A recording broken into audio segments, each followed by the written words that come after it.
সিন্ধু নদে বাঁধ বা এ জাতীয় কোনো স্থাপনা নির্মাণ করলে পাকিস্তান তাতে হামলা চালাবে বা ভারতকে সামরিকভাবে জবাব দেওয়া হবে বলে হুঁশিয়ারি দিয়েছেন পাকিস্তানের প্রতিরক্ষা মন্ত্রী খাজা মোহাম্মদ আসিফ। পাকিস্তানের একটি টেলিভিশন অনুষ্ঠানে সাক্ষাৎকারে খাজা আসিফ বলেন, কেবল কামান বা গুলি চালিয়ে হামলা করলেই আগ্রাসন হয় না, বিভিন্ন উপায়ে আগ্রাসন চালানো সম্ভব। যদি সিন্ধু নদীর পানি আটকে দেওয়া হয় কিংবা তার প্রবাহ অন্যদিকে সরিয়ে দেওয়া হয়, সেটিও একটি আগ্রাসনের রূপ। এর ফলে পাকিস্তানের বিশাল সংখ্যক মানুষ অনাহার ও পিপাসায় প্রাণ হারাতে পারে। ওয়ালটন আবারও মিলিয়নিয়ার অফারে ওয়ালটন ফ্রিজ কিনে আপনিও হয়ে যেতে পারেন মিলিয়নিয়ার। তিনি স্পষ্ট জানান, যদি ভারত সিন্ধু নদীর পানি প্রবাহ থামাতে বাঁধ বা এ ধরনের কোনো কাঠামো নির্মাণ শুরু করে, তাহলে তারা অবশ্যই প্রতিক্রিয়া দেখাবেন ও সেই কাঠামো ধ্বংস করে দেবেন।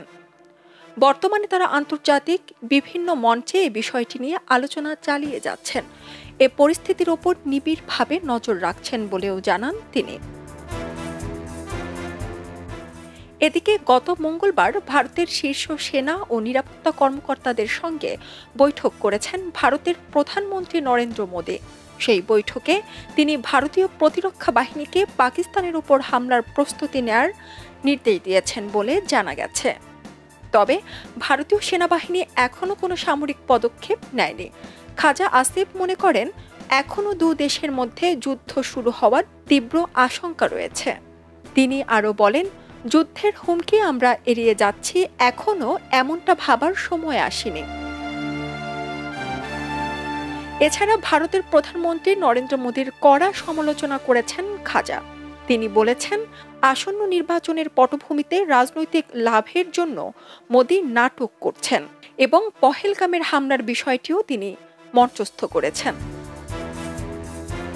এক প্রশ্নের জবাবে খাজা বলেছেন, ভারতের ওপর বিশ্বব্যাপী চাপ আগের থেকে অনেক বেশি বেড়েছে।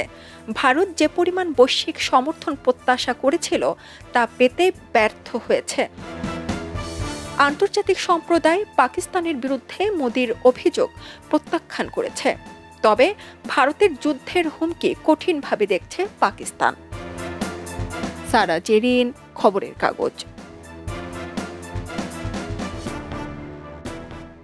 খবরের কাগজ, নিখাদ, নির্ভীক, নিরপেক্ষ।